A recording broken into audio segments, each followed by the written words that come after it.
નમસ્તે મિત્રો, હું છું નવરંગ સાયન અને સ્વાગત છે આપનું આઈ એમ ગુજરાતના અમેરિકા સ્પેશિયલ ન્યૂઝ બુલેટિનમાં.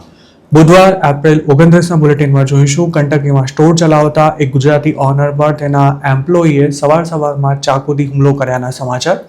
જાણીશું અમેરિકાના પાસપોર્ટમાં હવે ક્યારથી અને કેટલા સમય માટે ડોનાલ્ડ ટ્રમ્પનો ફોટો જોવા મળશે તેની માહિતી, તેમજ અસાયલમથી માંડીને સિટીઝનશિપ માટે અપ્લાય કરનારા લોકોનો ઇંતજાર કેમ હવે એક નવા નિયમને કારણે લંબાઈ શકે છે અને કેમ તેમના માટે આ સ્ટેટસ લેવું પણ મુશ્કેલ બની શકે છે તેનો એક રિપોર્ટ.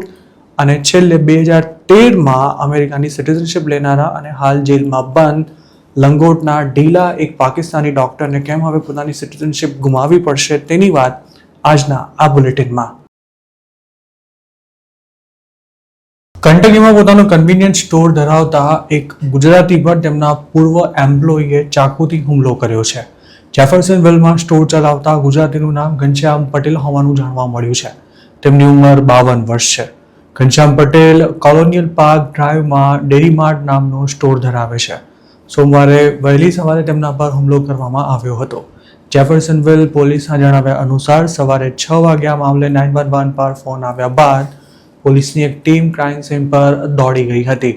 પૂર્વ એમ્પ્લોયીએ અચાનક હુમલો કરતા વિક્ટીમને બચાવવા માટે તેમના એક સંબંધી વચ્ચે પડ્યા હતા અને તેમણે જ હુમલાખોરને અટકાવ્યો હતો. ઘનશ્યામ પટેલને ચાકુ વાગવાથી ઈજાઓ થઈ હોવાને કારણે તેમને યુનિવર્સિટી ઓફ લ્યુઇસવિલ હોસ્પિટલમાં લઈ જવામાં આવ્યા હતા. જોકે તેમની હાલત ખતરાની બહાર છે અને તેમને થયેલી ઈજા પણ ખાસ ગંભીર નથી તેવું પોલીસનું કહેવું છે. ઘનશ્યામ પટેલને ચાકુના 1થી વધુ ઘા મારવામાં આવ્યા હોવાથી પોલીસ જ્યારે તેમના સ્ટોર પર પહોંચી ત્યારે તેઓ લોહીલુહાણ હાલતમાં મળી આવ્યા હતા. ઘનશ્યામ પટેલ પર હુમલો કરનારાની ઓળખ અરશદ ઇકબાલ તરીકે કરવામાં આવી છે. 42 વર્ષનો અરશદ ડેરીમાર્ટમાં કામ કરતો હતો. પોલીસે ક્રાઇમ સીન પરથી જ તેની ધરપકડ કરી લીધી હતી અને તેણે પોતે પણ ધરપકડનો વિરોધ નહોતો કર્યો. હાલ જેલમાં બંધ અરશદ ઇકબાલ પર હત્યાના પ્રયાસ અને હિંસક હુમલા સહિતના ચાર્જીસ લગાવવામાં આવ્યા છે. ઇકબાલ ચાકુ લઈને જ સ્ટોર પર પહોંચ્યો હતો. જોકે તેણે કયા સંજોગોમાં ઘનશ્યામ પટેલ પર હુમલો કર્યો અને બંને વચ્ચે કોઈ ઝઘડો થયો હતો કે નહીં તેની કોઈ વિગતો નથી મળી શકી. પોલીસે જણાવ્યું હતું કે હુમલાનો ઈરાદો જાણવા માટે હાલ તપાસ ચાલી રહી છે અને આ અટેક અંગત કારણોસર કરવામાં આવ્યો હોય તેવી આશંકા છે. તપાસના ભાગરૂપે સ્ટોરના સીસીટીવી ફૂટેજ પણ કબજે કરવામાં આવ્યા છે. આ કેસની તપાસ હાલ ચાલુ હોવાથી પોલીસે બીજી કોઈ માહિતી શેર નથી કરી. આરોપી અરશદ ઇકબાલ મૂળ ક્યાંનો છે અને અમેરિકામાં તે કયા સ્ટેટસ પર રહે છે તેમજ ઘનશ્યામ પટેલનું પોતાનું શું સ્ટેટસ છે તેની કોઈ કન્ફર્મ વિગતો નથી જાણવા મળી.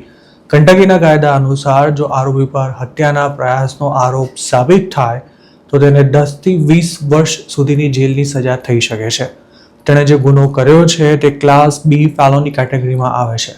આ કેસમાં આરોપી બનાવાયેલો અરશદ ઇકબાલ ઘનશ્યામ પટેલને ત્યાં કેટલા સમયથી કામ કરતો હતો અને તેમની વચ્ચે પૈસાને લઈને કોઈ માથાકૂટ થઈ હતી કે કેમ તેની કોઈ વિગતો પોલીસે હાલ શેર નથી કરી. તેને કોર્ટમાં હાજર કરવામાં આવશે ત્યારે આ બાબતે ખુલાસો થઈ શકે છે. અમેરિકામાં પૈસા બાબતે એમ્પ્લોયી અને ઓનર વચ્ચે માથાકૂટ થઈ હોય તેવી ઘણી ઘટનાઓ બનતી રહે છે, પણ આવી બાબતોમાં મામલો ભાગ્યે જ પોલીસ સુધી પહોંચતો હોય છે. જોકે ડિસેમ્બર 2024માં ફ્લોરિડાથી આવો જ એક કેસ સામે આવ્યો હતો જેમાં એલાચુઆ કાઉન્ટીમાં લિકર સ્ટોર ચલાવતા ધર્મેન પટેલ નામના એક ગુજરાતીએ પગાર માંગવા આવેલા ભૂતપૂર્વ એમ્પ્લોયી પર હુમલો કર્યો હતો. આ ઘટનામાં વિક્ટીમે સ્ટોરની બહારથી જ 911 પર ફોન કરીને પોલીસ બોલાવી લીધી હતી. પણ પોલીસ જ્યારે ધર્મેન પટેલ અને તેની સાથે સ્ટોરમાં હાજર પ્રતિક બારોટ નામના એમ્પ્લોયીની પૂછપરછ કરી ત્યારે તેમણે આવું કશું જ ન બન્યું હોવાનો દાવો કર્યો હતો અને સીસીટીવી ફૂટેજ પણ પોલીસને બતાવવાનો ઇનકાર કરી દેવાયો હતો. જોકે પોલીસે વોરંટ મેળવીને સ્ટોરની કેમેરા સિસ્ટમ સીઝ કરી લીધી હતી અને કેમેરામાં કેપ્ચર થયેલા દ્રશ્યોના આધારે જ ધર્મેન પટેલ સામે કેસ દાખલ કરી તેની ધરપકડ કરવામાં આવી હતી. તેમજ તેની સાથે સાથે સ્ટોરમાં કામ કરતા પ્રદીપ બારોટ પર પણ પોલીસ સામે જૂઠું બોલવાનો આરોપ લગાવી તેને જેલ ભેગો કરી દેવાયો હતો. અમેરિકામાં ઓનર દ્વારા એમ્પ્લોયનું શોષણ કરવામાં આવ્યું હોય કે તેને શારીરિક અથવા માનસિક ત્રાસ આપવામાં આવ્યો હોય તેવા મેસેજીસ અવારનવાર વાયરલ થતા હોય છે. તેવી જ રીતે એમ્પ્લોયી ચોરી કરીને કે પછી બીજું કોઈ ફ્રોડ કરીને ભાગી ગયો હોય તેવા મેસેજીસ પણ વોટ્સએપ પર ફરતા થતા હોય છે. પણ કોઈ એમ્પ્લોયીએ ઓનર પર ગંભીર હુમલો કરી દીધો હોય તેવું કંઈ ભાગ્યે જ બને છે. અમેરિકામાં પહેલીવાર કોઈ પ્રેસિડેન્ટની હયાતીમાં તેમનો ફોટોગ્રાફ પાસપોર્ટ પર જોવા મળવાનો છે. ડોનાલ્ડ ટ્રમ્પની સિગ્નેચર ડોલર પર એડ થવાની છે. તેમનું નામ John F Kennedy centre for the performing આર્ટ્સમાં પણ ઉમેરાઈ ચૂક્યું છે. અને આટલું ઓછું હોય તેમ હવે પાસપોર્ટ પર પણ તેમનો ફોટો છપાશે. અને આ ઉપરાંત ટ્રમ્પની ઇમેજ ધરાવતા 24 કેરેટના ગોલ્ડ કોઈન બનાવવાનું પણ પ્લાન હાલ વિચારણા હેઠળ છે. સ્ટેટ ડિપાર્ટમેન્ટ દ્વારા મંગળવારના રોજ કરવામાં આવેલી જાહેરાત પ્રમાણે પ્રેસિડેન્ટના ફોટોગ્રાફ સાથેના લિમિટેડ એડિશન પાસપોર્ટને ટૂંક જ સમયમાં રિલીઝ કરવામાં આવશે. અમેરિકાની 250મી એનિવર્સરીના અવસરે આ પાસપોર્ટ રિલીઝ કરાશે તેવું સ્ટેટ ડિપાર્ટમેન્ટના પ્રવક્તા ટોમી પેગોટે જણાવ્યું છે. ડિપાર્ટમેન્ટે એમ પણ કહ્યું હતું કે વોશિંગ્ટન પાસપોર્ટ એજન્સીમાં અપ્લાય કરનારા યુએસ સિટીઝન્સને જ્યાં સુધી સ્ટોક રહેશે ત્યાં સુધી આ સ્પેશિયલ એડિશન પાસપોર્ટ ઇસ્યુ કરવામાં આવશે. આ પાસપોર્ટની ડિઝાઇન પણ શેર કરવામાં આવી છે, જેમાં જોઈ શકાય છે કે કસ્ટમાઇઝ આર્ટ વર્ક સાથે ટ્રમ્પનો સિરિયસ લુક સાથેનો ફોટોગ્રાફ તેમાં જોવા મળશે. અને આ ફોટોગ્રાફની નીચે ગોલ્ડન ઇંકમાં તેમની સિગ્નેચર હશે. ટ્રમ્પને પાસપોર્ટ માટે એપ્લિકન્ટે કોઈ વધારાનો ચાર્જ નહીં ચૂકવવો પડે, પણ લિમિટેડ એડિશનમાં કેટલા પાસપોર્ટ્સ પ્રિન્ટ કરાશે તેને લગતી કોઈ સ્પષ્ટતા નથી કરાઈ. અગાઉ બુલવાર્ગ અને ફોક્સ ન્યૂઝે ટ્રમ્પ થીમ પાસપોર્ટના ન્યૂઝ પબ્લિશ કર્યા હતા અને પછી વ્હાઇટ હાઉસના ઓફિશિયલ સોશિયલ મીડિયા હેન્ડલ્સ પર પણ તેની જાહેરાત કરાઈ હતી. વ્હાઇટ હાઉસના ઓફિશિયલ ફેસબુક પેજ પર આ અંગેની જે પોસ્ટ મૂકવામાં આવી હતી તે ગણતરીની મિનિટોમાં જ વાયરલ થઈ ગઈ હતી અને તેના પર હજારો લોકોએ કમેન્ટ્સ પણ કરી હતી. ઘણા અમેરિકન્સને પાસપોર્ટ પર પ્રેસિડેન્ટનો ફોટો મૂકવાની વાત જરા પણ પસંદ નથી આવી. વ્હાઇટ હાઉસની પોસ્ટ પર કમેન્ટ કરનારા અમુક લોકોએ લખ્યું હતું કે સારું છે કે મારો પાસપોર્ટ 2026માં એક્સપાયર નથી થવાનો. એક યુઝરે તો ટ્રમ્પની માફક ઓબામાના ફોટાવાળા પાસપોર્ટ ક્યારે આવશે તેવો સવાલ ઊભો કર્યો હતો. ત્યારે અમુકનું કહેવું હતું કે જો પ્રેસિડેન્ટનો ફોટો પાસપોર્ટમાં આવવાનો હોય તો પછી અમેરિકન સિટીઝન શું માત્ર બેકગ્રાઉન્ડ કેરેક્ટર્સ જ રહેશે?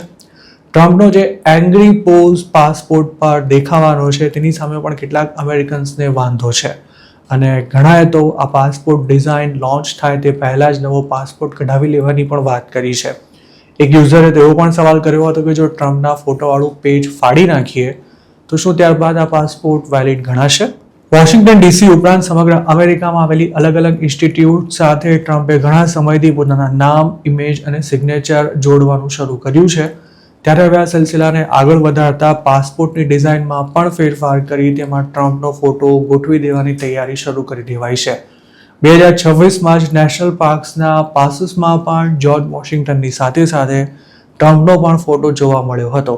એપ્રિલ 2026માં જ ફ્લોરિડાના ગવર્નરે એક બિલ પર સાઇન કરતા 124 માઇલ લાંબા સ્ટેટ રોડ 80ને પ્રેસિડેન્ટ ડોનાલ્ડ જે ટ્રમ્પ હાઈવે નામ આપી દીધું હતું. જાન્યુઆરી 2026માં જ પામ બીચ ઇન્ટરનેશનલ એરપોર્ટથી ટ્રમ્પના મારા-લાગો રિઝોર્ટને જોડતા 4 માઇલના રસ્તાને પણ ટ્રમ્પનું નામ આપવામાં આવ્યું હતું. આ ઉપરાંત તેમની સરકારે લોકો માટે જે સ્કીમ્સ લોન્ચ કરી છે તેમાં પણ ટ્રમ્પનું નામ જોડી દેવાયું છે. જેમ કે બાળકો માટે બેંક એકાઉન્ટ ખોલવાની સ્કીમને ટ્રમ્પ સેવિંગ્સ એકાઉન્ટ નામ અપાયું હતું. જ્યારે અમેરિકન્સ જ્યાંથી પ્રિસ્ક્રિપ્શન વાળી ડ્રગ્સ ખરીદી શકે છે તેવા પ્લેટફોર્મને પણ ટ્રમ્પ RX નામ આપવામાં આવ્યું હતું.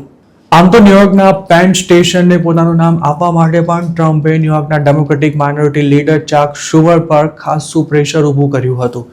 જો પોતાની શરત માની લેવાય તો ન્યુયોર્કનું ફ્રીઝ કરી દેવાયેલું બિલિયન્સ ઓફ ડોલર્સનું ઇન્ફ્રાસ્ટ્રક્ચર ફંડ રિલીઝ કરી દેવાશે તેવી પણ ઓફર કરવામાં આવી હતી.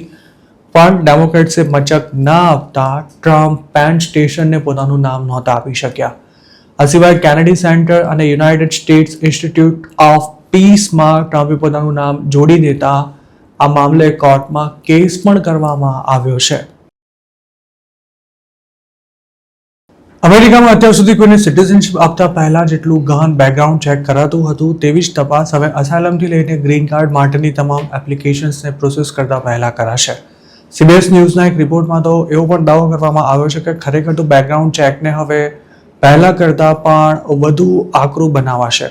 આ અંગેના ફેરફારો લાગુ થાય તે દરમિયાન કેટલીક એપ્લિકેશન્સ પર આગળની કાર્યવાહી પણ અટકાવી દેવામાં આવી હોવાનું કેટલાક ઇન્ટરનલ ગવર્મેન્ટ ડોક્યુમેન્ટ્સમાં જણાવાયું છે. હજુ ગયા સપ્તાહે જ યુએસસીઆઈએસે ઇન્ટરનલ ગાઈડન્સ ઇસ્યુ કર્યું હતું, જેમાં જણાવાયું હતું કે અસાયલમ, ગ્રીન કાર્ડ અને સિટીઝનશીપની પેન્ડિંગ એપ્લિકેશન્સને FBI બેકગ્રાઉન્ડ ચેક વધુ સારી રીતે કરી શકાય તે માટે ફરી સબમિટ કરાવવામાં આવે. આમ તો યુએસસીઆઈએસ દરેક ઇમિગ્રેશન એપ્લિકેશન્સનું વેઇટિંગ કરવા અને એપ્લિકન્ટ્સથી કોઈ સંભવિત નેશનલ સિક્યોરિટી થ્રેટ કે પછી પબ્લિક સેફ્ટીને લગતો ખતરો છે કે નહીં તે ચેક કરવા માટે FBIના ડેટાબેઝનો ઉપયોગ કરતું જ રહ્યું છે. પણ હવે FBIના ક્રિમિનલ હિસ્ટ્રી ડેટાબેઝનો એક્સેસ પણ યુએસસીઆઈએસને આપી દેવાયો છે, જેનાથી કોઈ પણ એપ્લિકન્ટના બેકગ્રાઉન્ડ ચેકનો વ્યાપ વધારી શકાશે. લેટેસ્ટ ઓર્ડરમાં જસ્ટિસ ડિપાર્ટમેન્ટને એવું જણાવાયું છે કે ક્રિમિનલ્સને અમેરિકામાં કોઈ પણ પ્રકારનો ઇમિગ્રેશન બેનિફિટ લેતા અટકાવવા માટે વેરિફિકેશન, વેટિંગ અને બેકગ્રાઉન્ડ ચેકમાં કોઈ કસર ન રહી જાય તે ખાસ સુનિશ્ચિત કરવો. ડોનાલ્ડ ટ્રમ્પે આ અંગે ફેબ્રુઆરીમાં જ એક એક્ઝિક્યુટિવ ઓર્ડર સાઇન કર્યો હતો, જેમાં એવો સ્પષ્ટ ઉલ્લેખ હતો કે ક્રિમિનલ હિસ્ટ્રી ધરાવતા જે વિદેશી નાગરિકો અમેરિકા આવ્યા બાદ પોતાના દેશ પાછા નથી ગયા અને જેમણે અમેરિકામાં ઇમિગ્રેશન લોનો ભંગ કર્યો છે અથવા જે ભવિષ્યમાં ક્રિમિનલ લોનો ભંગ કરી શકે તેમ છે, તેમની ઓળખ કરવી જરૂરી છે અને તેના માટે તમામ એપ્લિકેશન્સને પ્રોસેસ કરતા પહેલાં સઘન તપાસ કરવામાં આવે.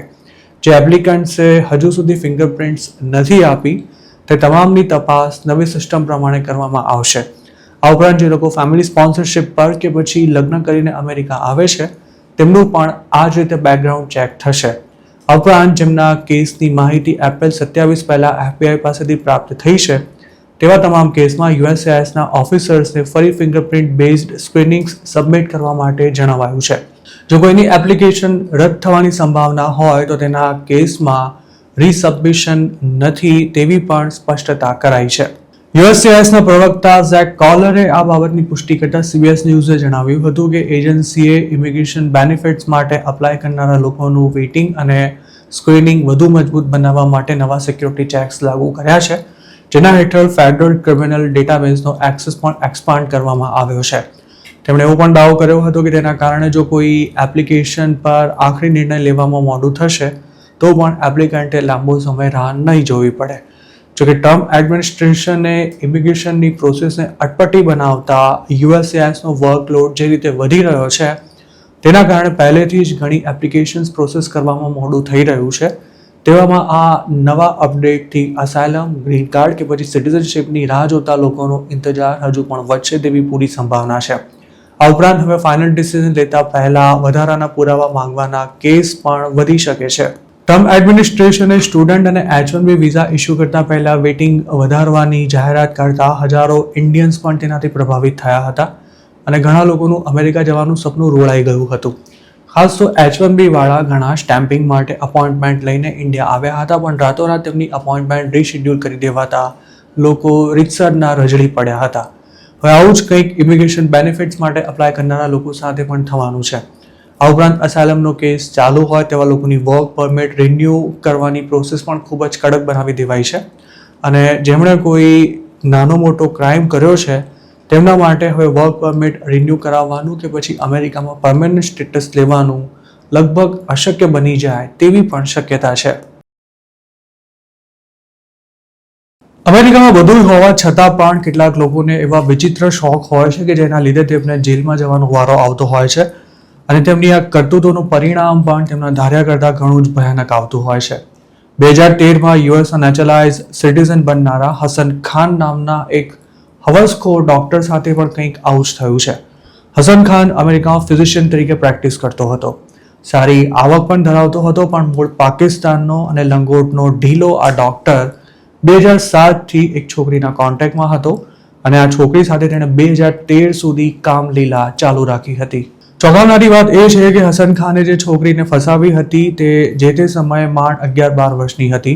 તેમ છતાં પણ આ હવસખોર છોકરીને પોતાના ગંદા ફોટા મોકલવા માટે ફોર્સ કરતો હતો, તેમજ લાઈવ વિડીયો ચેટમાં પણ નીચ પ્રકારની હરકતો કરતો હતો. જસ્ટિસ ડિપાર્ટમેન્ટના જણાવ્યા અનુસાર હસન ખાન આ છોકરી જ્યારે 15 વર્ષની થઈ ત્યારે તેને લઈને અમેરિકાની બહાર ફરવા પણ ગયો હતો અને ત્યાં પણ તેણે છોકરી સાથે એ તમામ પ્રકારનું કૃત્ય કર્યું હતું જે તેને નહોતું કરવા જેવું. હસન ખાને 2012માં નેચરલાઇઝેશન માટે અપ્લાય કર્યું હતું અને તેના 4 મહિના અગાઉ જ તે વિક્ટિમને લઈને ફરવા માટે પણ ગયો હતો અને તેની સાથે ત્યારે ફિઝિકલ પણ થયો હતો. જોકે નેચરલાઇઝેશનના ફોર્મમાં તેણે પોતાની આ કરતૂતોની કોઈ જ માહિતી નહોતી આપી અને મે 2013માં તેને સિટીઝનશિપ આપી દેવાઈ હતી. હસન ખાન અમેરિકાનો સિટીઝન બની ગયો ત્યારબાદ વિક્ટિમે તેની સામે આક્ષેપો કરી પોલીસ ફરિયાદ નોંધાવી હતી, જેના પરિણામે સપ્ટેમ્બર 2015માં તેની ધરપકડ કરવામાં આવી હતી અને તે વખતે તેના પર ખૂબ જ સિરિયસ ચાર્જીસ પણ ફાઇલ કરાયા હતા. ખાનની ધરપકડ કરાઈ ત્યારે પણ તે ફિઝિશિયન તરીકે પ્રેક્ટિસ કરતો હતો. સવાલ એ છે કે જે ડોક્ટર ટીનેજ છોકરી સાથે આવી કરતૂત કરી શકે, તેણે પોતાની મહિલા પેશન્ટ સાથે શું નહીં કર્યું હોય. હસન ખાન સામે આરોપ લગાવનારી છોકરીએ જે પુરાવા રજૂ કર્યા હતા તે એટલા જડબે સલાક હતા કે ગમે તેવો મોંઘો વકીલ રોકીને પણ આ હવસખોર ડોક્ટર જેલની સજામાંથી બચી શકે તેમ નહોતો. આખરે જાન્યુઆરી 2016માં તેણે પોતાનો ગુનો સ્વીકાર કરી લીધો હતો અને તેને 17 વર્ષની જેલની સજા ફટકારવામાં આવી હતી. હસન ખાન હાલ પણ અમેરિકાની જેલમાં બંધ છે અને હવે ટ્રમ્પ એડમિનિસ્ટ્રેશને તેની સિટીઝનશિપ છીનવી લેવા માટે ન્યુયોર્કની ફેડરલ કોર્ટમાં લોસૂટ ફાઇલ કર્યો છે. અમેરિકાના કાયદા અનુસાર સિટીઝનશિપ માટે એપ્લાય કરનારા તમામ ઇમિગ્રન્ટે પોતે અમેરિકામાં કોઈ ગુનો કર્યો છે કે નહીં તેની તમામ વિગતો આપવાની હોય છે. જો પોલીસ ફરિયાદ કે કોર્ટ કેસ ના થયા હોય તો પણ આ વિગતો આપવી ફરજિયાત છે, પણ ખાને પોતાની કામલીલાની વિગતો છુપાવી હતી.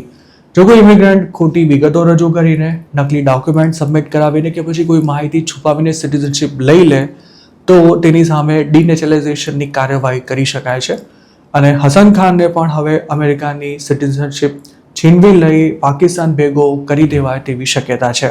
હસન ખાન સામે જે ડિનેચરલાઇઝેશનની ફરિયાદ દાખલ કરવામાં આવી છે તેમાં જણાવાયું છે કે તેણે નેચરલાઇઝેશન માટે ગુડ મોરલ કેરેક્ટરની જરૂરિયાત પૂરી નથી કરી, કારણ કે તે સિટીઝન બન્યો તે પહેલાં જ એક છોકરી સાથે સંબંધો ધરાવતો હતો અને સાથે જ તેણે નેચરલાઇઝેશનની કાર્યવાહી દરમિયાન પોતાના ગુનાની વિગતો પણ છુપાવી હતી. ઉલ્લેખનીય છે કે હસન ખાન જેવા જેટલા પણ લોકો ખોટી માહિતી આપીને કે પછી બીજી કોઈ રીતે સિટીઝન બની ગયા છે તેમની સામે કડક કાર્યવાહી શરૂ કરતા ટ્રમ્પ એડમિનિસ્ટ્રેશને આવા 384 લોકોનું લિસ્ટ પણ બનાવ્યું છે, જેમની સામે ડિનેચરલાઇઝેશનની કાર્યવાહી આગામી દિવસોમાં શરૂ થવાની છે. એવું પણ મનાઈ રહ્યું છે કે આવા બીજા પણ ઘણા લોકો સરકારના રડાર પર છે અને એક પછી એક સૌ કોઈનો નંબર લાગવાનો છે.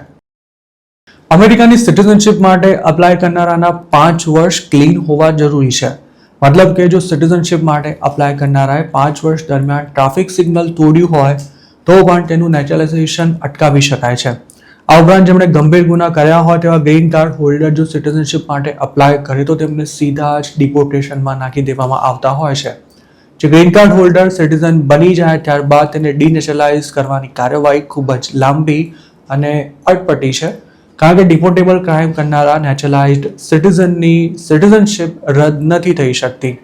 આવા કેસમાં મોટાભાગે નેચરલાઇઝેશનની પ્રક્રિયા દરમિયાન ખોટી માહિતી આપી હોય કે પછી સિટીઝન બન્યા બાદ ખૂબ જ ગંભીર પ્રકારનો ગુનો કર્યો હોય તેમની સામે જ ડિનેચરલાઇઝેશનની કાર્યવાહી કરી શકાય છે. ટ્રમ્પ એડમિનિસ્ટ્રેશને છેલ્લા સવા વર્ષમાં 2 ઇન્ડિયન્સ સામે પણ ડિનેચરલાઇઝેશનની કાર્યવાહી કરી છે, જેમાં એપ્રિલ 2026માં જ ગુરદેવસિંહ સોહાલ ઉર્ફે દેવસિંહ ઉર્ફે બોટા સિંહ સંધુની સિટીઝનશિપ રદ કરી દેવા માટે કોર્ટે આદેશ આપ્યો હતો. ગુરદેવસિંહ સોહાલને 1994માં જ અમેરિકાથી ડિપોર્ટ કરી દેવાનો ઓર્ડર થઈ ગયો હોવા છતાં પણ તેણે નકલી ઓળખ ધારણ કરી 2005માં અમેરિકાની સિટીઝનશિપ લઈ લીધી હતી. તે સિટીઝન બન્યો ત્યારે કાગળ પર ફિંગરપ્રિન્ટ લેવાતી હતી, પણ 2017થી આ તમામ રેકોર્ડ્સને ડિજિટલ ફોર્મેટમાં કન્વર્ટ કરવાનું શરૂ કરાયું હતું અને ફેબ્રુઆરી 2020માં એટલે કે નેચરલાઇઝેશનના છેક 15 વર્ષ બાદ ગુરદેવસિંહની ચોરી પકડાઈ ગઈ હતી. તેવી જ રીતે ફેબ્રુઆરી 2026માં ગુરમીત સિંહ નામના એક દેશી સામે ન્યુયોર્કની કોર્ટમાં ડિનેચરલાઇઝેશનનો કેસ ફાઇલ કરવામાં આવ્યો હતો. ગુરમીત 2011માં સિટીઝન બન્યો હતો, પણ સિટીઝન બન્યા બાદ તેને કોર્ટ દ્વારા દુષ્કર્મ અને અપહરણના ગુનામાં દોષિત ઠેરવ્યા પછી 20 વર્ષની જેલની સજા ફટકારવામાં આવી હતી. ગુરમીતે આ ક્રાઇમ તેને સિટીઝનશિપ મળી તે પહેલા કર્યો હતો અને તેની વિગતો છુપાવીને તેણે સિટીઝનશિપ લઈ લીધી હતી. ગુરમીત અમેરિકામાં ટેક્સી ચલાવતો હતો અને પોતાની જ એક મહિલા પેસેન્જર પણ તેણે ચાકુની અણી પર દુષ્કૃત્ય કર્યું હતું. વર્ષ 2018માં પણ ટ્રમ્પની પહેલી ટર્મ દરમિયાન દેવિન્દર સિંહ ઉર્ફે બલજિંદર સિંહ નામના એક પંજાબીની સિટીઝનશિપ રદ કરવા માટે કોર્ટે આદેશ કર્યો હતો. દેવિન્દર 1991માં સેન ફ્રાન્સિસ્કો એરપોર્ટ પર કોઈ ડોક્યુમેન્ટ વિના જ લેન્ડ થયો હતો. તે વખતે લોકો હમશકલના પાસપોર્ટ પર અમેરિકા પહોંચી જતા હતા કારણ કે ફિંગરપ્રિન્ટની સિસ્ટમ નહોતી. તેણે એરપોર્ટ પર પોતાનું નામ દેવિન્દર સિંહ હોવાનું જણાવ્યું હતું, પણ તેણે ઇમિગ્રેશન કોર્ટમાં એકે હિયરિંગમાં હાજરી ન આપતા જાન્યુઆરી 1992માં જ તેને ડિપોર્ટ કરી દેવા માટે ઓર્ડર કરી દેવાયો હતો. જોકે ઓર્ડર આવ્યાને 1 મહિના બાદ ફેબ્રુઆરી 1992માં તેણે ઓળખ બદલીને બલજિંદર સિંહના નામે અસાયલમનો કેસ કર્યો હતો, જેમાં તેનો એવો દાવો હતો કે પોતે બોર્ડર પર પકડાયા વિના જ ક્રોસિંગ કરીને અમેરિકા આવ્યો છે. આ કેસમાં કોઈ આખરી ફેસલો આવે તે પહેલા જ તેણે એક યુએસ સિટીઝન સાથે લગ્ન કરી લીધા હતા અને અસાયલમનો કેસ પણ પાછો ખેંચી લીધો હતો. 2006માં તે અમેરિકાનો સિટીઝન બન્યો હતો અને ન્યૂ જર્સીમાં રહેતો હતો, પણ સિટીઝન બન્યાના વર્ષો બાદ તેની ચોરી પકડાઈ જતા 2018માં તેની સિટીઝનશિપ રદ કરી દેવામાં આવી હતી. જો કોઈ નેચરલાઇઝ્ડ સિટીઝનનું સ્ટેટસ રદ કરી દેવાય તો પણ તેને ડિપોર્ટ કરવો આસાન નથી હોતો, કારણ કે તે પોતાની હોમ કન્ટ્રીની સિટીઝનશિપ સરેન્ડર કરી ચૂક્યો હોય છે. અમેરિકાની સરકારે અત્યાર સુધીમાં સેંકડો લોકોની સિટીઝનશિપ રદ કરી છે અને ટ્રમ્પની સરકારમાં આ આંકડો ઘણો વધવાનો છે તેવી પૂરી શક્યતા છે. પણ અત્યાર સુધી આવા કેટલા લોકોને ડિપોર્ટ કરી શકાયા છે તેનો કોઈ ડેટા અમેરિકાની સરકારે ક્યારેય જાહેર નથી કર્યો. તો મિત્રો, આ હતા અમેરિકાના આજના મુખ્ય સમાચાર. આપને જો મારી રજૂઆત પસંદ આવ્યો હોય તો આ વિડીયોને લાઇક અને શેર કરવાનું, તેમજ આઈ એમ ગુજરાતની યુટ્યુબ ચેનલને સબસ્ક્રાઇબ કરવાનું ભૂલશો નહીં, કારણ કે આ ચેનલ પર આપને મળશે અમેરિકામાં રહેતા ગુજરાતીઓ માટેના તમામ મહત્વના સમાચાર, અને તે પણ આપની પોતાની ભાષામાં. આપ જો મારી સાથે કોઈ ટિપ શેર કરવા માંગતા હો તો હાલ સ્ક્રીન પર દેખાઈ રહેલા વોટ્સએપ નંબર પર પણ અમારો સંપર્ક કરી શકો છો. આપની ઓળખ ગુપ્ત રાખવામાં આવશે.